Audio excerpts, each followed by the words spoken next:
저는 진주에서 2011년부터 교회를 개척해서 섬기고 있는 김찬성 목사라고 합니다.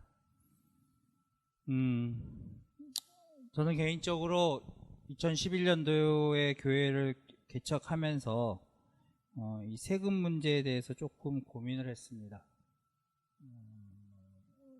과연 세금을 어떻게 해야 될까? 종교인 소득 신고가 있기 전에 이 세금 문제에 대해서 좀 고민을 했고, 그래서 개척하고 난 이후에 2012년, 13년부터 종교인 소득 신고가 있기 전에 근로소득이라는 항목으로 세금 신고를 먼저 하고 있었습니다. 그리고 제가 이제 컴퓨터를 다루는 건 매우 익숙해 있었기 때문에 이 홈택스를 이용해서 신고하는 것도 그렇게 크게 어려움이 없었습니다. 그리고 처음에 이 종교인 소득 문제가 논의가 되었을 때 저에게는 당연하지 라는 걸로 인식되었습니다. 근데 제 주변에 있는 많은 노회 목사님들, 또 만나는 여러 현장의 목사님들과 함께 이야기를 나눌 때 가장 먼저 듣는 첫 번째 질문은 왜 해야 하는 데였습니다. 그거 왜 해야 되는데? 왜라는 질문이 많이 던져졌습니다. 그래서 왜 그럴까? 왜라는 질문을 던질까라는 이야기를 했을 때 가장 많이 봤던 거는 언론에 대두되는 언론이나 뉴스 같은 데서 대두되는 파란 박스의 세무조사를 늘 연상시키는 겁니다. 저거 종교인 소득 신고를 하면 언젠가 교회 들이닥쳐가지고 교회의 모든 세무 내역을 다 보지 않을까라는 생각들을 매우 많은 인식들을 가지고 있었습니다. 그래서 그거를 바꾸는데 실은 시간이 조금 많이 걸렸던 것 같습니다. 그리고 그런 논의가 있고 난 후에 이제 종교인 소득 신고를 하려고 주변의 목사님들을 이제 도움을 드리기 시작을 했는데 가장 먼저 접하게 된 어려움은 이 수입과 지출이 명확하지 않다는 겁니다. 저 같은 경우도 교회를 2011년도부터 교회를 개척해서 지금 13년 차 되고 있는데 모르겠습니다. 교회가 200명, 300명씩 되면 가능할지 모르겠지만 교회가 100명 이하인 교회들은 수입이 그 주에 헌금이 들어오면 그 주에 지출하는 경우가 거의 태반입니다. 그러니까 수입과 지출이 그때 지출이 되어지고 그것이 그냥 교회 안에서 헌금이 현금으로 적계가 되고 바로 그냥 그것이 바로 지출되어 버리는 상황입니다. 그러니까 나중에 생각해 보니까 수입이 얼마였는지 잡히질 않는 거예요. 그러니까 목사님들도 매월 받는 사례가 일정하게 받는 목사님들도 많이 계셨지만 100명 이하의 교회에서는 형편에 따라서 특히 이 코로나 시국에 들어오면서 더 어려워지니까 이 교회에서 받는 사례가 상당히 불규칙해집니다. 그러다 보니까 종교인 소득 신고를 해야 되는데 목사님들의 도움을 드리다 보면 작년도 총 수입 사례가 얼마입니까? 라고 했을 때 그 사례 금액을 본인들이 집계를 못하세요. 그러다 보니까 소득 신고를 할 수 없는 경우들도 매우 많습니다. 또 다른 경우 또 다른 문제는 뭐냐면 이 급여에 대한 개념이 교회들마다 상당히 다르고 목회자들마다 상당히 다릅니다. 제가 처음에 이 종교인 소득과 관련돼서 처음에 그 자료를 정리하면서 그때 이제 최호윤 회계사님을 한번 만난 적이 있었는데 교회 안에 많은 수입들이 목회자들에게 지급되는 금액들이 많이 있습니다. 예를 들어서 도서비라든지 사택관리비라든지 통신비라든지 여러 항목들이 목회자들에게 지급되어집니다. 근데 그 항목은 세무당국에서 보면 수입 항목에 들어갑니다. 근데 목회자들은 그것을 수입으로 생각하지 않아요. 그러니까 실제 받는 소득과 현장에서 세무당국이 보는 소득의 개념이 다르다라는 겁니다. 그리고 또 하나, 문제가 되는 거는 뭐냐면 후원금 부분입니다. 제가 노회 서기를 저희 교단 노회 서기를 맡은 지 이제 2년 하고 또다시 2년을 하고 있는데 많은 교회 목사님들이 1년 연말 결산서를 받습니다. 근데 그 수입이 1년 결산서를 받아보면 금액이 되게 낮아요. 그래서 왜 이 금액일까라고 했을 때 후원금을 제외하고 헌금 금액만 수입으로 잡는 경우들이 되게 많습니다. 그러니까 헌금만 집계하기 때문에 후원금 부분이 집계에서 빠지게 됩니다. 그러니까 이 부분이 목회자들에게 개인적으로 지급되어지는데 이 부분에 있어서도 역시 여러 차이가 있는 것 같습니다. 그리고 그걸 어떻게 정리를 다 해서 소득을 정리하고 교회 지출을 정리하고 나서 이제 막상 소득 신고를 하려고 하면 이 홈택스 사용법에 대한 어려움입니다. 제가 올해 것도 이제 저희 노회 목사님들과 주변에 아는 분들의 도움을 드리기 위해서 매년 연말정산이라 종교인 소득 신고라든지 지급 명세서 제출 방법을 만들어서 작성하는데 이게 매년 미묘하게 차이가 나요. 그리고 그 항목에 대한 이해가 좀 많이 다르다라는 것을 느끼게 됩니다. 그러다 보니까 목사님들이 신고를 하고 하는 데 있어서 막상 신고를 하려고 하면 신고를 하지 못하게 되는, 이걸 어떻게 하지? 하다가 결국은 포기하는 경우를 종종 보게 됩니다. 이번에도 제가 이 워크숍에 참여하기 전에 올해 종교인 소득분 2분 거를 도와드리고 왔습니다.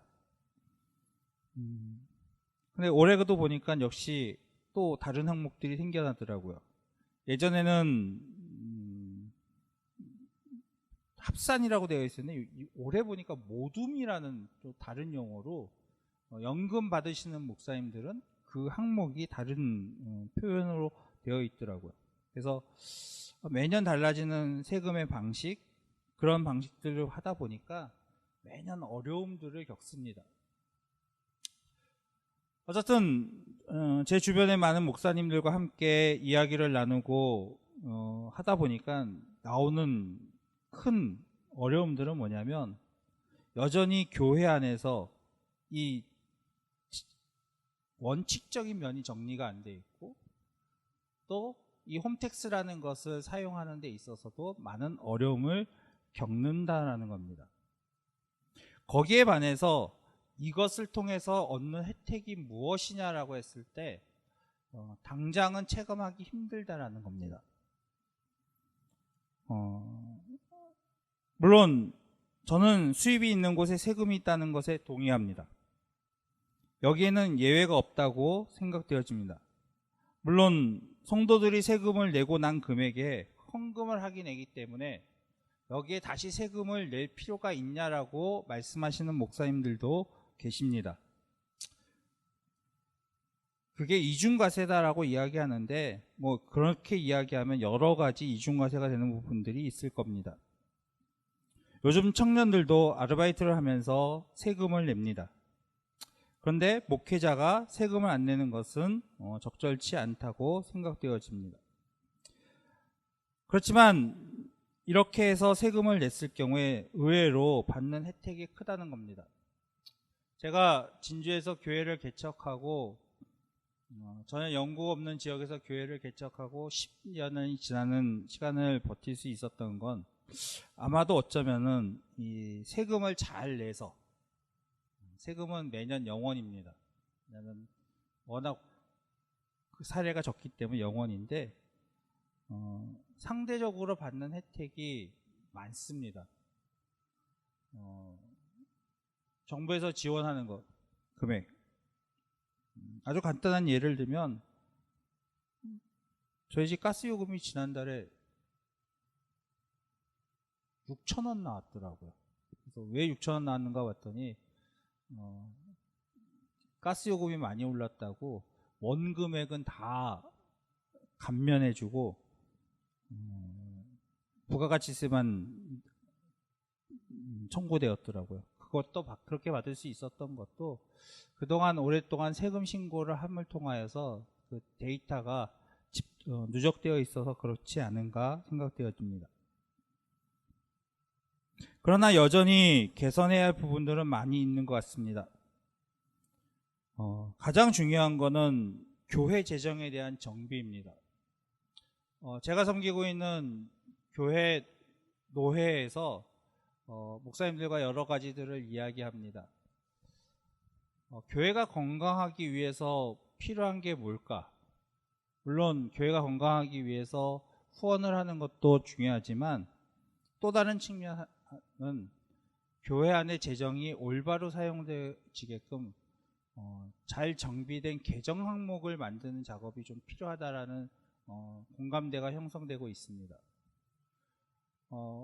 아직도 교회들이 그냥 들어오면, 작은 교회 같은 경우에 그냥 들어오면 그 주에 쓰고 그냥 항목을 정리하다 보니까 복식회계는 복식부기는 고사하고 형식으로라도 기록되지 않고 그냥 넘어가는, 그래서 그런 경우들이 너무나 많은 것 같습니다.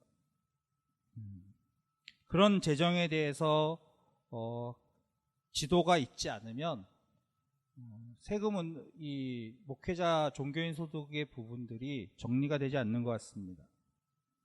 두 번째는 홈택스에 대한 안내가 여전히 많이 필요하다는 것입니다.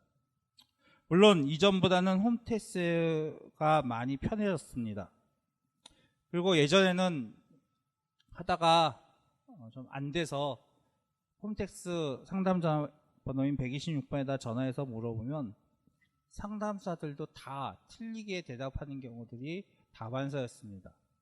그렇다고 현장에 세무서에 직접 가면 거의 그냥 대충 받아서 그냥 넘기는, 그래서 제대로 했는지 안 했는지 잘 모르는 경우들도 많습니다.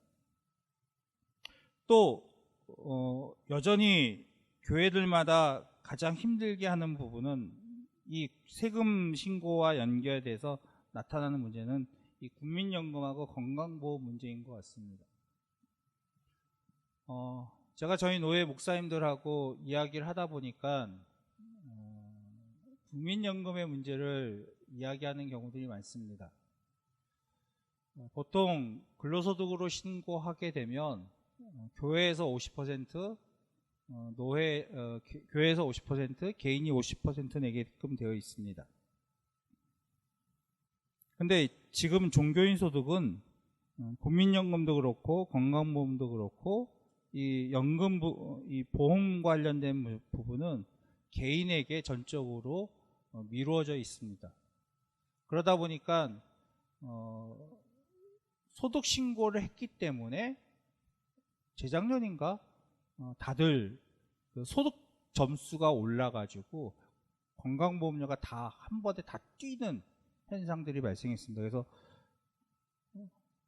제가 말 많이 들었습니다. 너 때문에 세금 신고하는 바람에 건강보험료 올랐다고.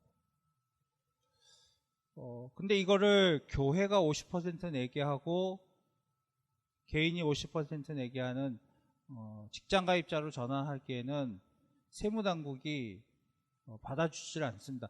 제가 2012년도인가 13년도에 세금 신고를 하면서 신고할 때는 건강보험도 그렇고 국민연금도 그렇고 교회에 관한 매뉴얼이 없어서 실제로는 직장으로 받아주었습니다. 근데 지금은 교회로 등록되어 있다고 해서 직장 가입자로 받아주지 않는 것 같습니다. 그러다 보니까 세금 신고되는 부분들이 많고요. 혹여 이게 직장으로 받아준다고 하더라도 교회 입장에서는 부담이 되더라고요. 왜냐하면 사례 외에 목회자를 위해서 국민연금이나 교회 건강보험료를 50%를 내줘야 되는 게 은근히 부담스러워하는 교회들도 꽤 많다라는 것을 확인했습니다. 그래서 이러한 부분들에 대한 논의도 같이 병행되지 않는다면 좀 많이 어렵지 않나라는 문제점을 보게 됩니다.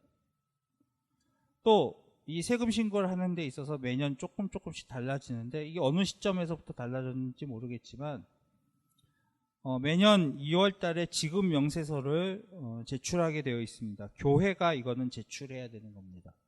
교회가 우리 교회에서 작년도에 사역했던 사역자들의 사례비, 급여, 어떤 항목이든 간에 그거를 작년도에 누구에게 얼마큼 지급했다라는 총액을 신고하게 되어 있습니다. 그런데 이거에 처음에는 제가 잘 몰라서 그랬는지 모르지만 교회 공인인증서로만 꼭 들어가야지만 이게 세금 신고가 되었어요. 그러니까 교회 공인인증서를 만드는 것 자체가 목사님들에게는 일단 난관이었습니다. 근데 제가 올해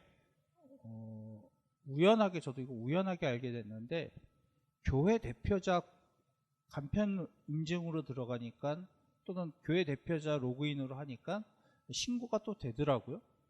그래서 이런 부분에 대한 교육이라든지 어떤 방침을 좀 좀 정리가 되지 않으면 여전히 힘들다라는 문제들이 계속 발생하는 것 같습니다. 마지막으로 제가 이 종교인 소득과 관련돼서 많은 경우를 살펴보면서 제일 문제가 되는 것을 꼽는다면 부교육자에 대한 문제입니다. 지급 명세서하고 연말 종교인 종합소득세 신고는 2월과 5월에 하게 되어 있습니다. 그러니까 이미 사역자가 연말에 사임하고 난 뒤에 신고하게 되어 있습니다. 그런데 많은 교회들이 이러한 경우에 그 신고를 하지 않는, 그러니까 이미 교회에서 나갔는데 또 때때로 교회하고 관계가 원만하지 못하고 사임한 교육자가 있을 경우에는 일부러 신고를 안 해주는 경우들도 종종 보게 됩니다. 그러다 보니까 이 부교육자에 대한 문제는 여전히 약간 낙동강 오리알처럼 교회가 해주면 감사하고 안 해주면 좀 모한 그런 부분들이 존재하는 것 같습니다. 어쨌든 제가 지난 한 5, 6년 동안 이 종교인 소득 신고를 많은 목사님들을 도와드리면서 느꼈던 것을 이야기한다면 가장 중요한 것은 교회가 아직도 이 재정의 문제에 대한 스스로에 대한 정립이 세워져 있지 않고 그러다 보니까 많은 부분들에 있어서 어려움이 발생하지 않나. 그리고 그 이후에 교회들이 교회들의 도움을 주시면 더 크게 이게 잘 활용되지 않을까. 그러한 이야기를 함께 나누고 싶었습니다. 감사합니다.